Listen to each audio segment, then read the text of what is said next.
It's a little puzzling that Gilles Duceppe, the separatist leader of the Bloc Québécois, is on a tour of the alien nation of Canada. He was in Newfoundland a few nights ago telling my crowd that we were once a nation too. It's not news. History teaching may be feeble, but it's a lonely Newfoundlander who doesn't already know that Newfoundland went from nation to commission to province a little over half a century ago. I don't suppose Mr. Duceppe found it agreeable to give equal prominence to that last consideration, that we chose the Canadian route.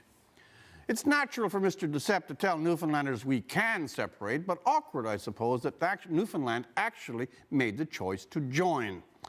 Just as I see it as awkward that our federal system is so flexible that it incorporates within its federal parliament as federal politicians a movement, a bloc, whose essential function in that parliament is to bring it and the federalism it represents to an end.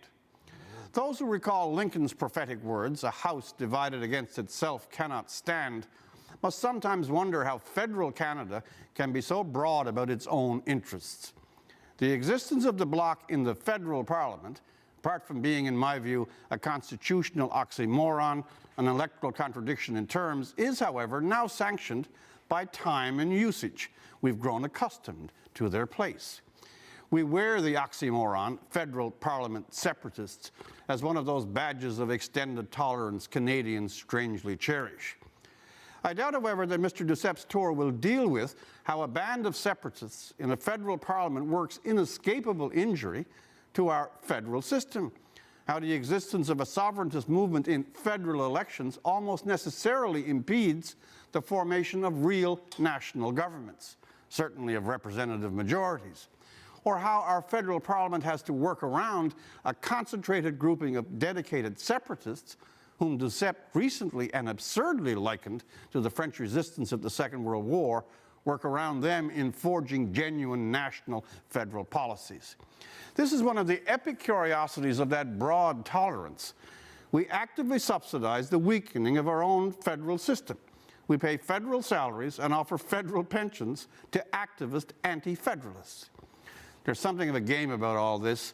Separatist politicians get a couple of decades as Canadian federal politicians. The Quebec fact gets more political leverage than any other region of the country. We Canadians in general get to look ever so tolerant. But the cost is a system structurally impaired, a lack of coherence in our federal parliament, and a succession of minority governments unable to forge a real national federal agenda. Those would be nice items for Mr. Duceppe to address on his farewell tour of the disappointing country he is so anxious to leave, as they certainly have not been in any real sense for the majority of his term as a resistor in the federal House of Commons for the last 20 years. For The National, I'm Rex Murphy.